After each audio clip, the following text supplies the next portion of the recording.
Hi everyone and welcome to today's world affairs. और आज जो हम टॉपिक लेकर के आए हैं आपके लिए वो अगेन सऊदी अरेबिया का जो है वो प्यार जग गया है पाकिस्तान के लिए। और सऊदी अरेबिया ने 10 बिलियन यूएस डॉलर्स का जो है उसका मिलाकर के पाकिस्तान को हेल्प करने की बात करी है। किस वे में हेल्प करेंगे और इससे पाकिस्तान को क्या बेनिफिट होगा, इन सभी चीजों को समझेंगे। साथ साथ में क्या हम ये मान सकते हैं कि सऊदी अरेबिया बेसिकली क्योंकि एक इस्लामिक नेशन है तो वो सिर्फ पाकिस्तान का ही हेल्प करेंगे, भारत उसके लिए एक अच्छा अलाई नहीं बन सकता है। तो इन सभी चीजों को हम डिस्कस करेंगे इस वीडियो में। वीडियो पसंद आए तो प्लीज लाइक करिएगा, चैनल को सब्सक्राइब करिएगा और कमेंट करके भी जरूर बताइएगा। और वीडियो पसंद आए तो प्लीज मैक्सिमम लोगों तक शेयर भी करिएगा। तो चलिए स्टार्ट करते हैं। This video is presented by me Rajat Dubey. तो यहां आप देखेंगे basically Saudi Arabia invests 10 billion US dollars to build Pakistan largest oil refinery जो कि ग्वादर में है। तो बेसिकली आप देखेंगे ग्वादर कहां पे है, तो ये बलोचिस्तान जो रीजन है, पाकिस्तान में 5 प्रोविंसेस हैं, तो जो बलोच प्रोविंस है सबसे बड़ा उसका प्रोविंस है बलोचिस्तान। तो वहां पे आपको देखने को मिल जाएगा ग्वादर पोर्ट है। ग्वादर पोर्ट बहुत इंपॉर्टेंट पोर्ट है जहां पे चाइना पाकिस्तान इकोनॉमिक कॉरिडोर जो है वो चाइना पाकिस्तान तक बना रहा है, जो कि काशगर से ग्वादर तक ही बना रहा है। तो वहां पे आप देखेंगे कि ये वहां तक कनेक्ट होता है, जो कि भारत के ही आपको देखने को मिल जाएगा टेरिटोरियल इंटीग्रिटी और सॉवरेनिटी का वो वायलेट करते हैं। और इसी के साथ साथ में आपको देखने को मिल जाएगा कि वहां तक कनेक्ट करते हैं। तो ये ग्वादर में ही पाकिस्तान का अब तक का सबसे बड़ा ऑयल रिफाइनरी जो है वो Saudi Arabia 10 billion US dollars देकर के इन्वेस्ट कर रहा है। यानी कि कुल मिलाकर के पाकिस्तान की कैपेसिटी जो है वो बढ़ने वाली है। वैसे तो पाकिस्तान के दिन बहुत अच्छे नहीं चल रहे हैं, आपने देखा ही होगा पाकिस्तान ने आईएमएफ से रिसेंटली बेल आउट पैकेज लिया है बहुत सारे टर्म्स एंड कंडीशंस पे। तो बहुत कुछ वो नहीं कर पाएंगे, ठीक है। ऐसा नहीं कि पैसा मिलते ही अब वो मस्त अय्याशी करेंगे, ऐसा कुछ हो ही नहीं सकता है। तो इस वजह से आपको देखने को मिल जाएगा कि इन चीजों पे तो ऑलरेडी पाबंदी लगी हुई थी, लेकिन इसके बाद अब आपको देखने को मिल जाएगा कि थोड़ा सा मतलब खुश होने के लिए भी मौका मिल गया है। वैसे तो शहबाज शरीफ जो है जो पाकिस्तान के वर्तमान प्रधानमंत्री हैं, ये 14 अगस्त को स्टेप डाउन कर जाएंगे, इनका टेन्योर कंप्लीट हो रहा है। तो इस वजह से आप देखेंगे कि कहीं ना कहीं ये जाते जाते एक ये अपना दिखा सकते हैं। ऑल्दो ये डील जो है वो 2019 में ही साइन हो चुका था। तो सऊदी अरेबिया और पाकिस्तान उस वक्त इस्लामाबाद में जब ही था तो उसको लेकर के ये डील 2019 में ही हो चुका था और अब ये इंप्लीमेंट हो रहा है। तो चलिए नेक्स्ट हम देख लेते हैं यहाँ पे Pakistan oil companies collaborate with Saudi Aramco. तो यहाँ पे बेसिकली पाकिस्तान के 4 स्टेट ऑयल कंपनीज हैं, ठीक है, और वो मिलाकर के और सऊदी अरेबिया का सऊदी अरामको जो कि सबसे बड़ा ऑयल मतलब आपको देखने को मिल जाएगा कि रिफाइनरी का कंपनी है। तो यहाँ पे 40 to 45% पाकिस्तानी कंपनीज देंगी और रेस्ट ऑफ द फंडिंग जो है वो ये सऊदी अरामको करेगा। और ये कुल मिलाकर के 10 बिलियन यूएस डॉलर्स का रिफाइनरी प्रोजेक्ट है जो कि आपको देखने को मिल जाएगा। नेक्स्ट यहाँ पे आप देखेंगे तो ये अगेन वही सेम कटआउट है कि सऊदी अरेबिया जो है वो बना रहा है, जो कि आप देख सकते हैं ये 2019 का है, जो कि ऑलरेडी हमने आपको बताया कि 2019 में ही ये पास हो चुका था।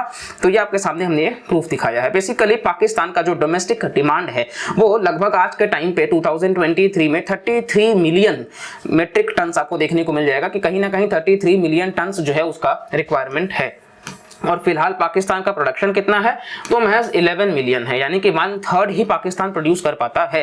तो इस वजह से आप देखोगे कि कहीं ना कहीं ये फुलफिलमेंट भी नहीं हो पा रहा था, एक्चुअली वो प्रोडक्शन भी नहीं है। दरअसल आपको देखने को मिल जाएगा कि वो कहीं ना कहीं बहुत ज्यादा तरीके से इंपोर्ट तो भारत को भी करना पड़ता है, सेम पाकिस्तान सेम चाइना, क्योंकि ये जो एशियन नेशन है ज्यादातर डिपेंडेंट है ऑयल पे, सऊदी अरेबिया और बाकी जो गल्फ नेशन है। फिलहाल भारत रशिया से भी ले रहा है, ठीक है। तो ये ऑयल को शिपमेंट करना है, लेकिन यहाँ पे ये रिफाइनरी बनाने की बात हो रही है कि क्रूड ऑयल अगर आएगा तो क्रूड ऑयल आने के बाद डायरेक्ट तो हम यूज नहीं कर सकते ना उसको, वो क्रूड ऑयल को हमको रिफाइनरी में ला करके प्रोसेस करना होगा और प्रोसेस करने के बाद हम पेट्रोल और डीजल के फॉर्म में उसको यूज कर सकते हैं।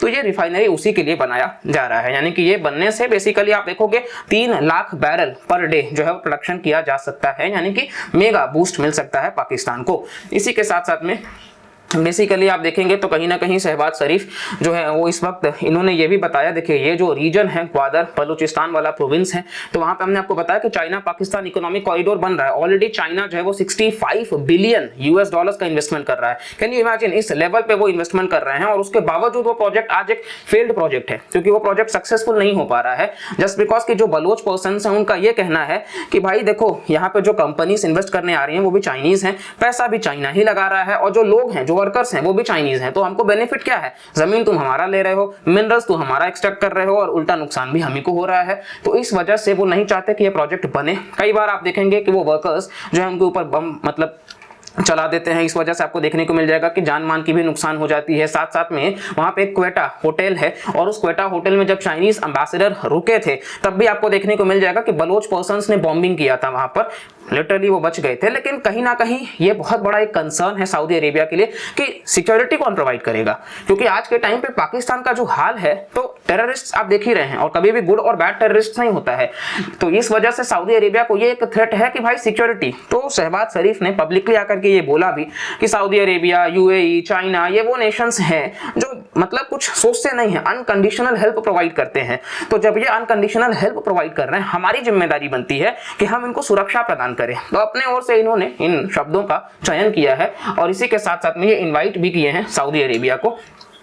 नेक्स्ट आपको देखने को मिल जाएगा कि ये बेसिकली कुछ तस्वीरें हैं कुछ इस प्रकार से रिफाइनरी की, और साथ साथ में आप देखेंगे ये ग्वादर पोर्ट जो है पाकिस्तान का, और भारत का चाबहार भी आपको देखने को मिल जाएगा जो कि ईरान में भारत डेवलप कर रहा है। अब ये काफी हद तक नजदीक है। ज्यादातर जो ऑयल का ट्रेड रूट है ये आपको देखने को मिल जाएगा स्ट्रेट ऑफ हॉर्मुज से है, पर्शियन गल्फ और गल्फ ऑफ ओमान के बीच में, और चाबहार यहाँ पे बनाया जा रहा है। Bharat international north south transport corridor भी बना रहा है कि यहाँ से होते हुए हम अर्मेनिया का हेल्प लेते हुए और बाकी फिर मतलब ओवरऑल रशिया के सेंट पीटर्सबर्ग, मुंबई से सेंट पीटर्सबर्ग तक कनेक्ट करने की बात कर रहे हैं, जिससे रशिया के साथ भी हमारा ट्रेड बढ़े, सेंट्रल एशियन नेशंस के साथ भी हमारा ट्रेड बढ़े।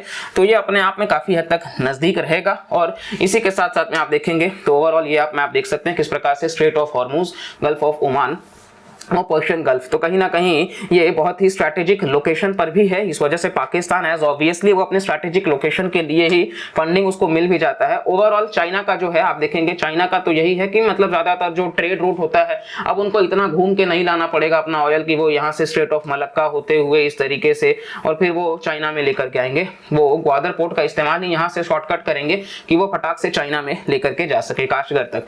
तो ये तो चाइना का मेरीटाइम रूट है पर्शियन गल्फ से। वैसे अभी तक जो होता था सऊदी अरेबिया के लिए वो रेड सी वगैरह का इस्तेमाल, पाकिस्तान ज्यादातर रेड सी से इस रीजन से इनका सऊदी अरेबिया से जब भी लेना होता था तो इस प्रकार से आता था। तो इनके लिए भी एक कहीं ना कहीं सहूलियत हो जाएगा कि डायरेक्ट रिफाइनरी जब इंस्टॉल हो जाएगा।